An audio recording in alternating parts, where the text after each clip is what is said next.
मैंने बोला था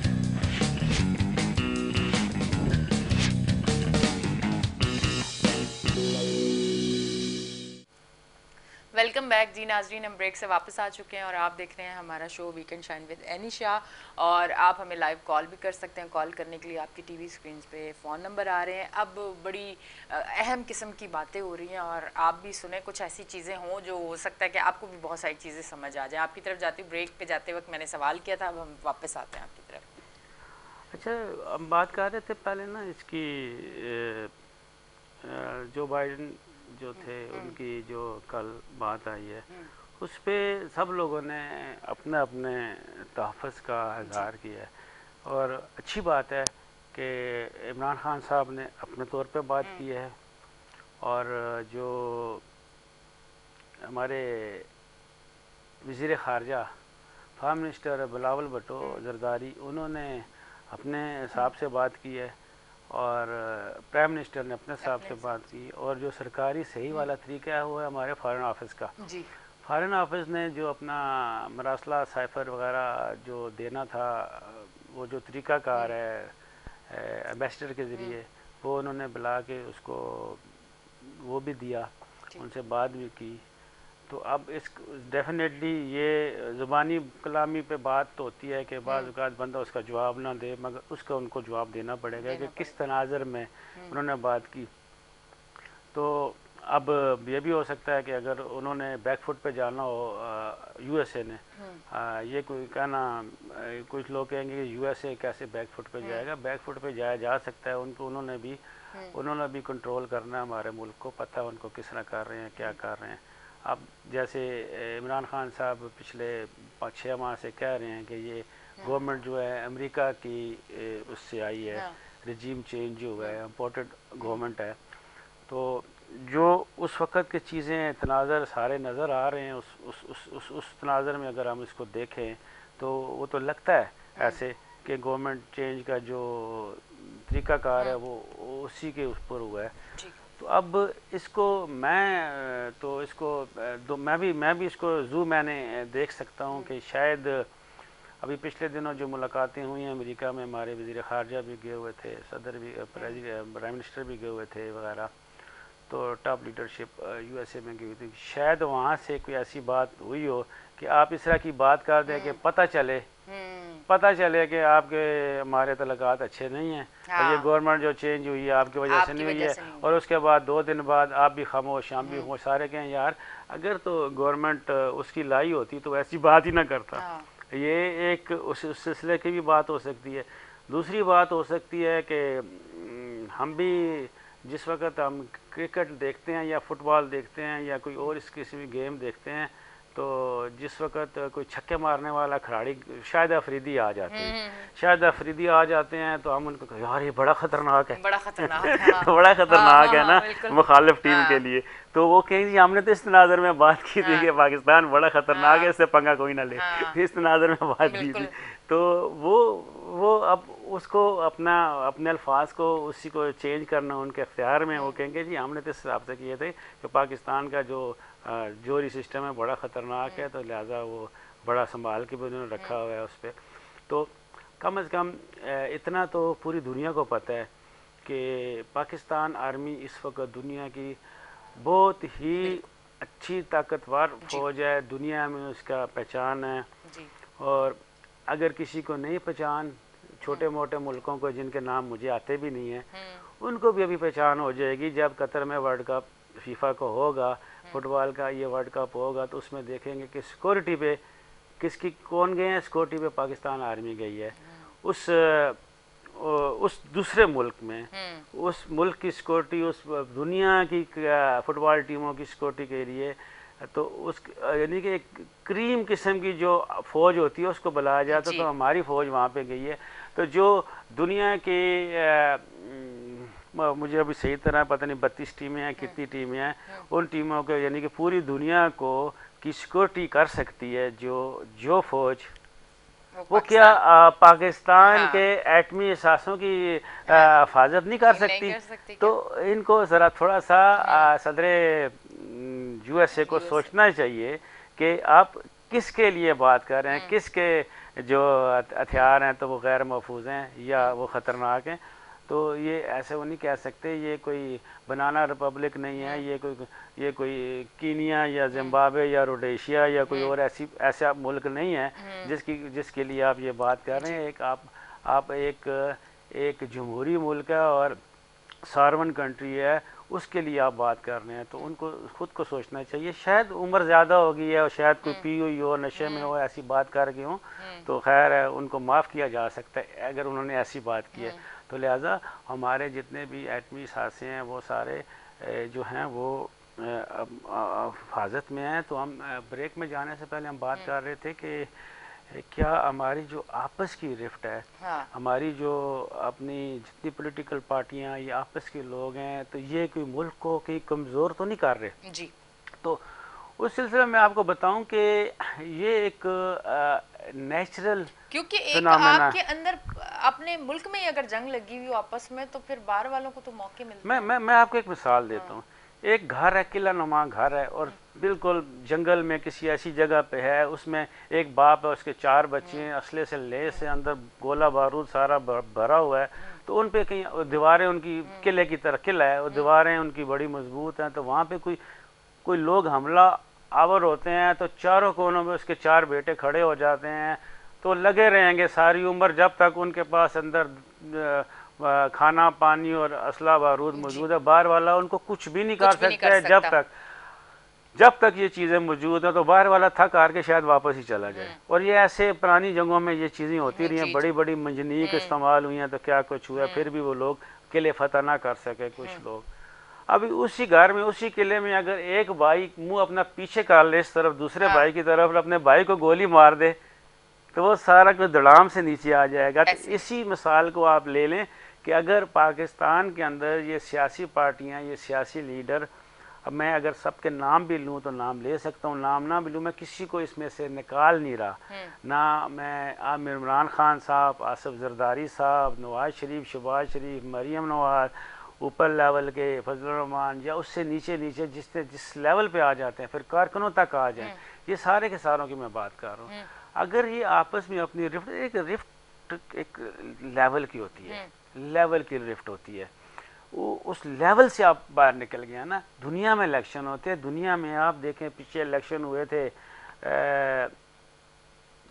हिलरी क्लिंटन के साथ, मेरे ख्याल से वो था ओबामा, वो हर जगह जाते थे, एक दूसरे पे इल्ज़ाम भी लगाते थे, बातचीत करते थे, वो इल्ज़ाम पे उसकी ताड़ियाँ, उसकी करके वो अब बातें हो जाती थी। उसके बाद चले वो माँ बहन दादा नानी इस तरह की बातें नहीं होती थी किसी की ज़ात पे।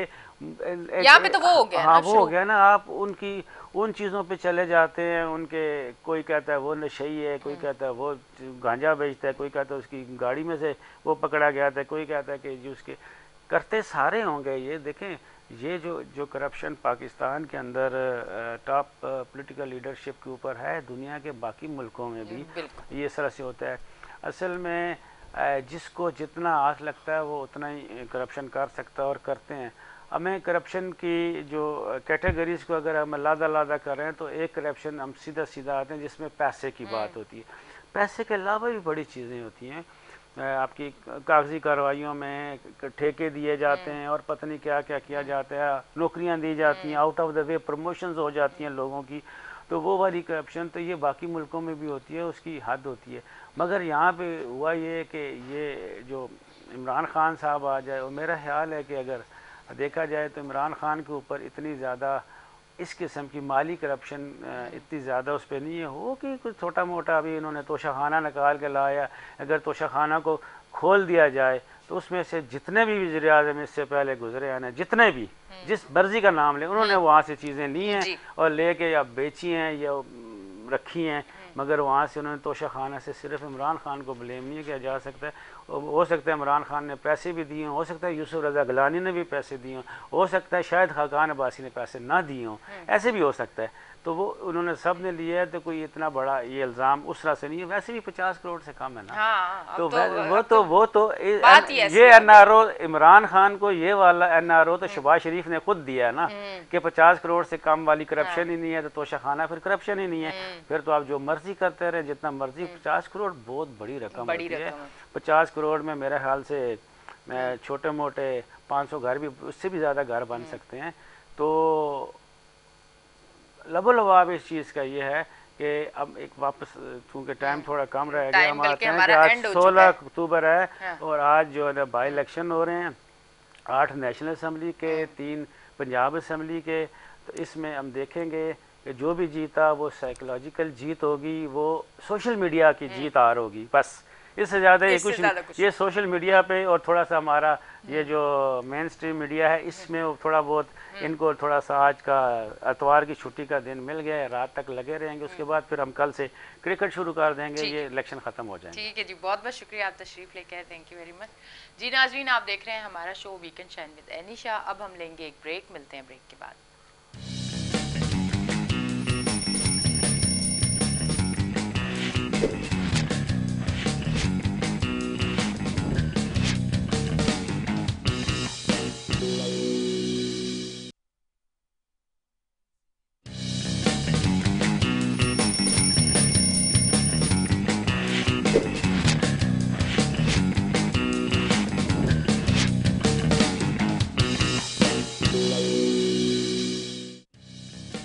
नाज़रीन, मैं हूं आपकी होस्ट एनिशा और आप देख रहे हैं वीकेंड शाइन विद एनिशा। कैसे हैं आप लोग? ठीक ठाक? मैं बिल्कुल ठीक हूँ। मेरी दुआ है आप हमेशा हंसते मुस्कुराते रहें, खुश रहें, आबाद रहें और इसी तरह हमारा शो देखते रहें जिसका नाम है वीकेंड शाइन विद एनिशा। हमारे साथ हमारे गेस्ट मौजूद हैं, उनको भी वेलकम करेंगे। और साथ साथ आप हमें अगर कॉल करना चाहें तो आपकी टीवी स्क्रीन पर हमारे फ़ोन नंबर थोड़ी देर में आ जाएंगे और आप हमें लाइव कॉल भी कर सकते हैं।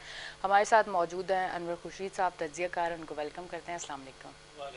कैसे हैं सर? इलेक्शन का माहौल चल रहा है। तो क्या एक्टिविटी है, क्या नज़र आ रहा है आपको? सबसे पहले तो आज 16 अक्टूबर है, तो आज से 70 साल पहले हमारे प्यारे वज़ीर आज़म पाकिस्तान खान लियाकत अली ख़ान की शहादत हुई थी। जी जी, 16 अक्टूबर को। तो उनकी 1952 में तो आज 70 साल, 70वीं उनकी बरसी मनाई जा रही है।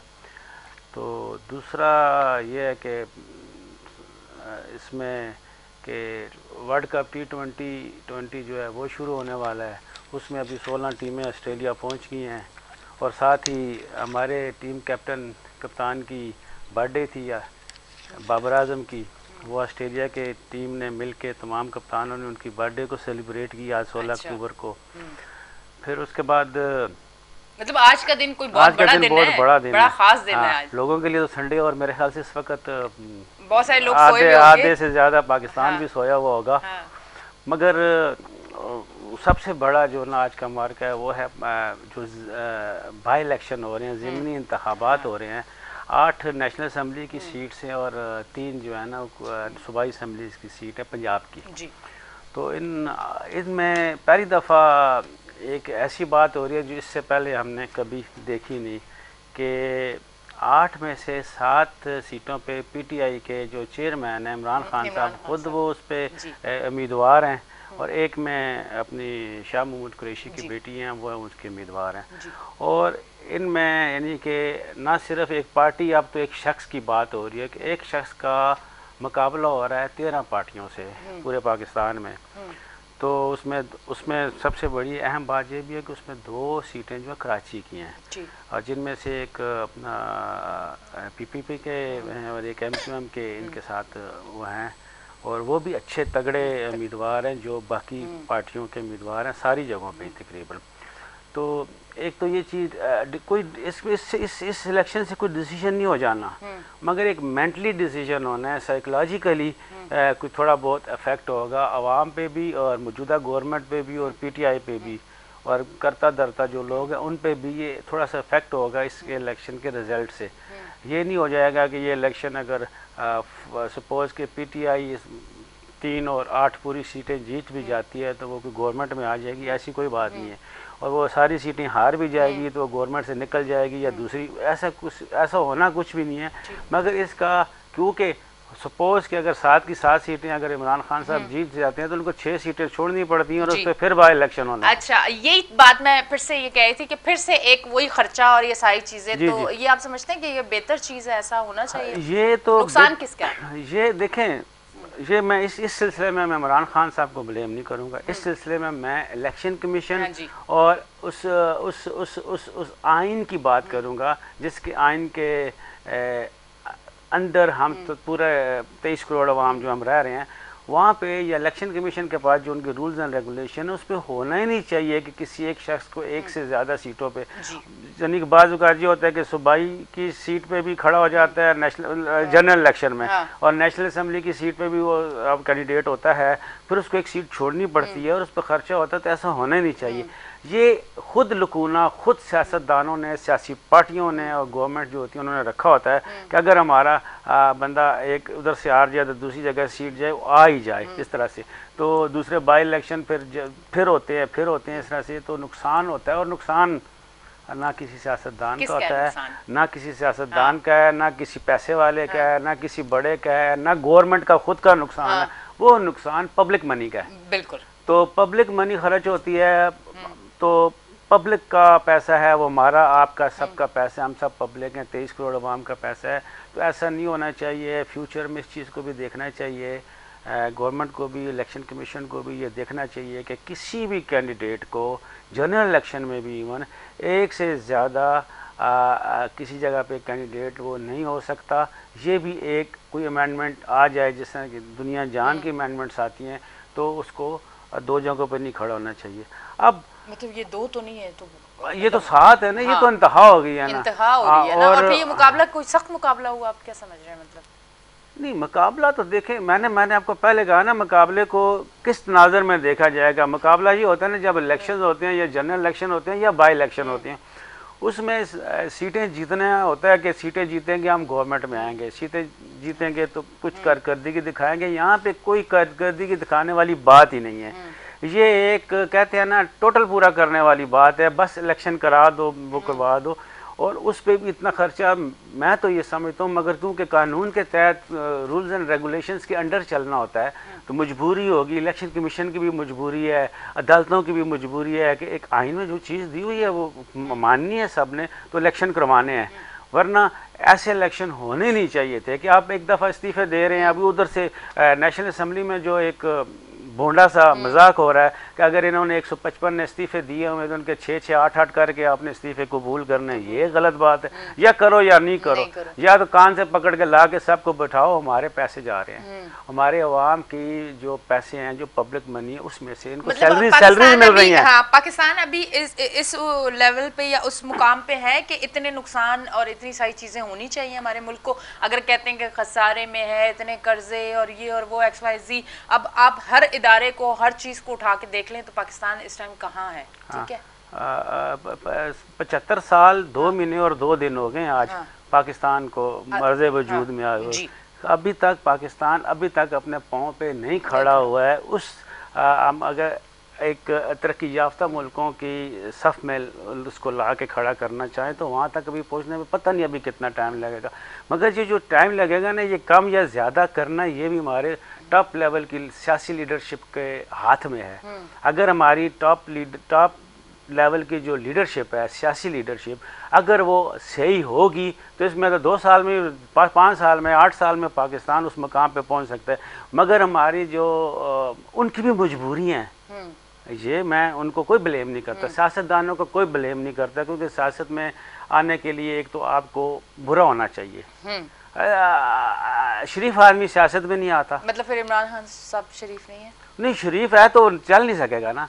जो शरीफ आदमी आएगा, एक और मिसाल भी दी जाती है, एक और मिसाल दी जाती है, जनरल पब्लिक में दी जाती है। मैं उससे 100% तो एग्री नहीं करता, मगर काफ़ी हद तक एग्री करता हूँ कि SHO जो होते हैं, एक शरीफ से SHO आ जाए जो सीधे सीधे काम करना चाहे, या तो वो नीचे से उसको मजबूरी हो जाएगी या ऊपर से उसको मजबूरी हो जाएगी कि SHO ने वही काम करना जो SHO को हमें प्रेशर बहुत होता है ऊपर। तो उसने प्रेशर में काम करना है, सीनियर्स की भी सुननी है, कुलीग को भी देखना है, नीचे लोगों को भी देखना है, उस हिसाब से उसने चलना है। मतलब शरीफ आदमी भी फिर बिगड़ जाता है, शरीफ आदमी मजबूर है तो वो उसमें रंग में रंगा जाता है।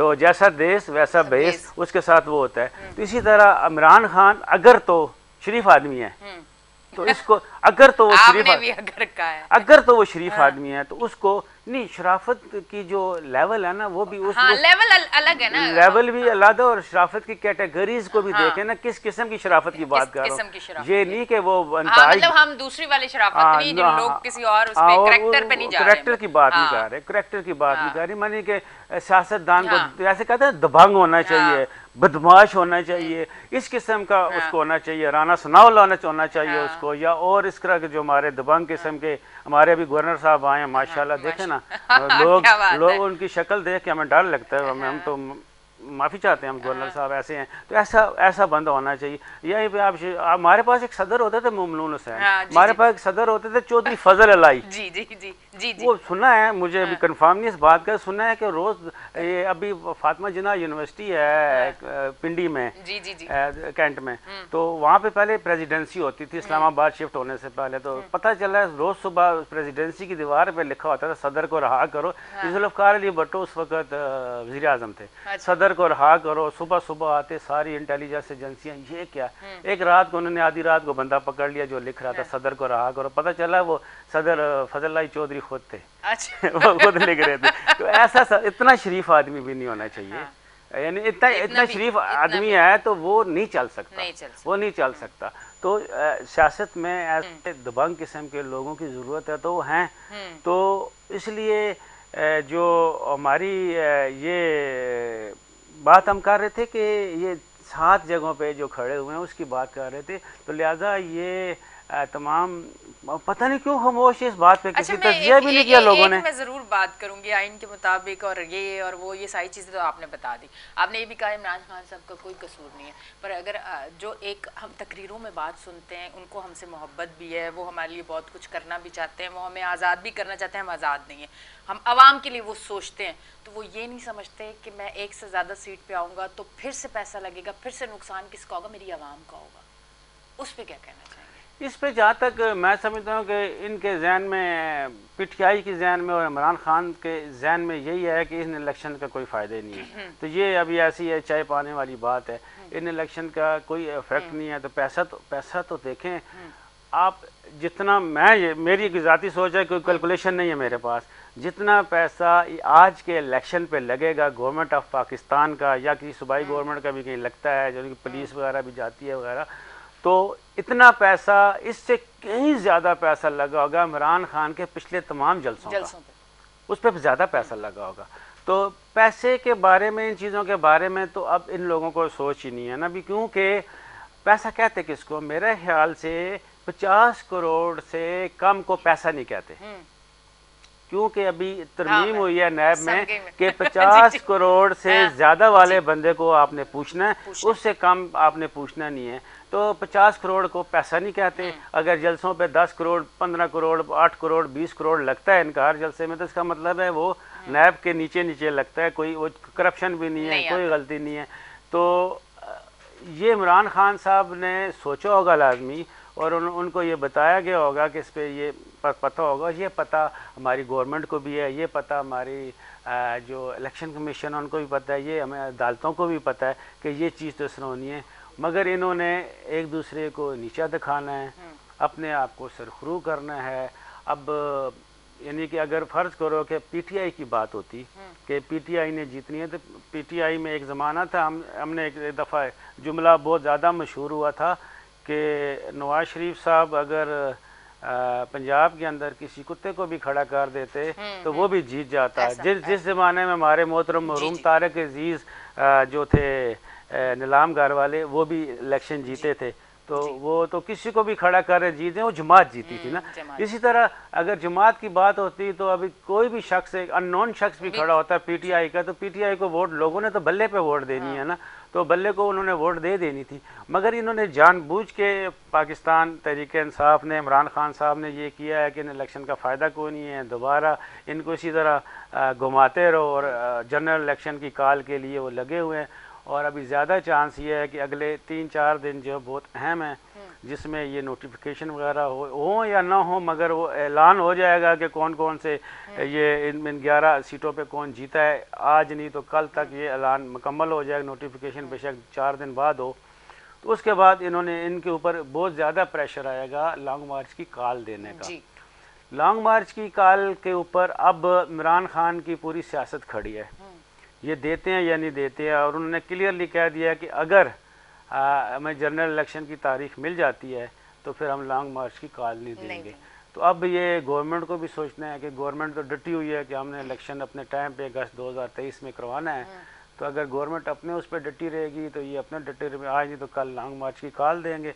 लॉन्ग मार्च कामयाब होता है या नाकाम होता है, उन दोनों सूरतों में ना गवर्नमेंट का नुकसान है, ना पीटीआई का नुकसान है, ना इस्टेब्लिशमेंट का नुकसान है। इसके अंदर नुकसान सिर्फ दो चीज़ों का, एक पाकिस्तान की खुद मुल्क का नुकसान है और पाकिस्तान की नेशन का, अवाम का नुकसान है। इसमें से और किसी का नुकसान नहीं होता। लिहाजा इस लॉन्ग मार्च की कॉल को देने से पहले और सुनने से पहले, यानी कि देनी इमरान खान ने और सुननी गवर्नमेंट ने, तो इनको देने से पहले और सुनने से पहले उसके ऊपर कोई ना कोई मुशावरत करनी चाहिए, कोई मिल बैठना चाहिए, किसी नतीजे पे पहुंच जाएं कि ये लॉन्ग मार्च क्यों, कि इमरान खान साहब की जो तकरीरें चल रही हैं, ख़ास तौर पे 9 अप्रैल के बाद गवर्नमेंट से बाहर आने के बाद, उनकी तकरीरों के अंदर तशद्दुद है।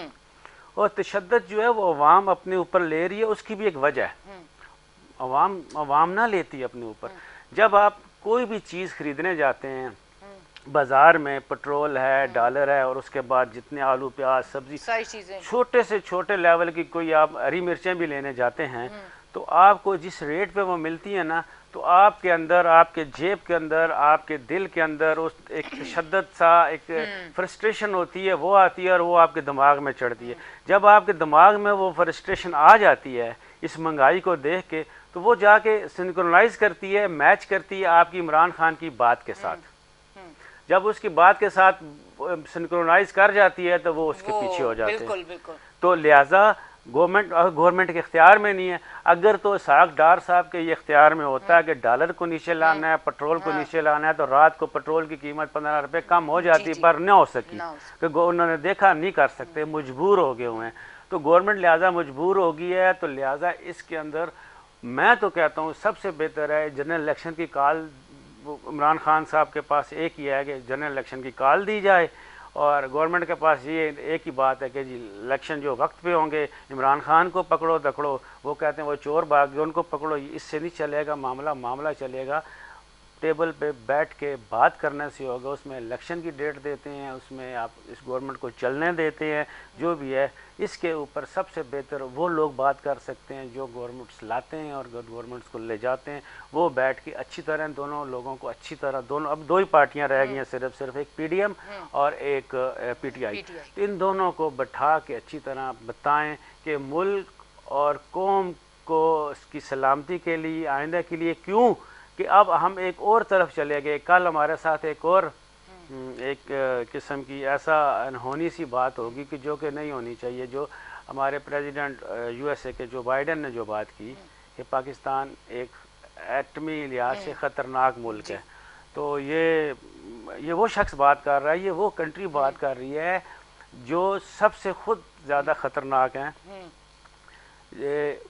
दुनिया के अंदर। आज तक का रिकॉर्ड है, जब से दुनिया बनी है, दुनिया के अंदर सिर्फ और सिर्फ एक वाहिद दहशतगर्द या ख़तरनाक मुल्क कह सकते हैं, वो ख़तरनाक मुल्क जिसने एटम बम चलाया है वो यूएसए है।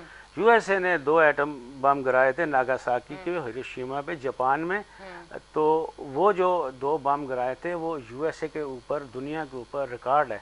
तो प्रेसिडेंट जो बाइडेन को पता होना चाहिए कि वो जो ख़तरनाक मुल्क उस वक़्त 1945 में कौन सा था और आज तक वो कौन सा ख़तरनाक मुल्क है एटमी लिहाज से। पाकिस्तान का एटमी प्रोग्राम जाहिरियत के लिए नहीं है, ये अपने दफा के लिए।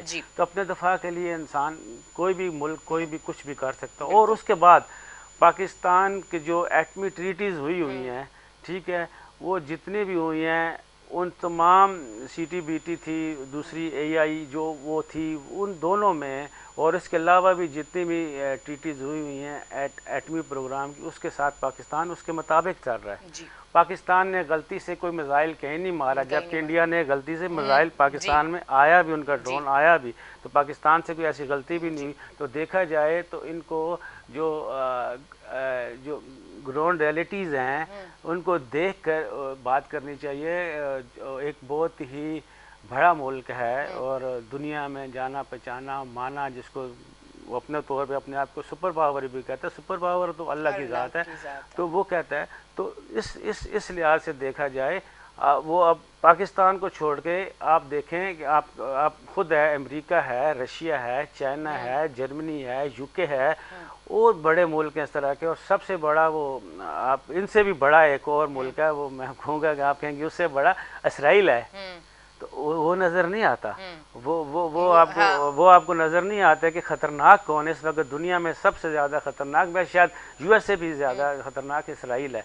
तो उनसे उनकी बात की जाए, पाकिस्तान के साथ नहीं। पाकिस्तान के असल में शायद हो सकता है कि प्रेसिडेंट जो बाइडन ने देख लिया हो कि पाकिस्तान के अंदर इस वक्त कमज़ोर गवर्नमेंट है। हाँ। गवर्नमेंट कमज़ोर हो सकती है, ये पाकिस्तान की 23 करोड़ अवाम कमज़ोर नहीं है। इसको ना ये इसको इराक समझे, ना इसको कोई और मुल्क समझे।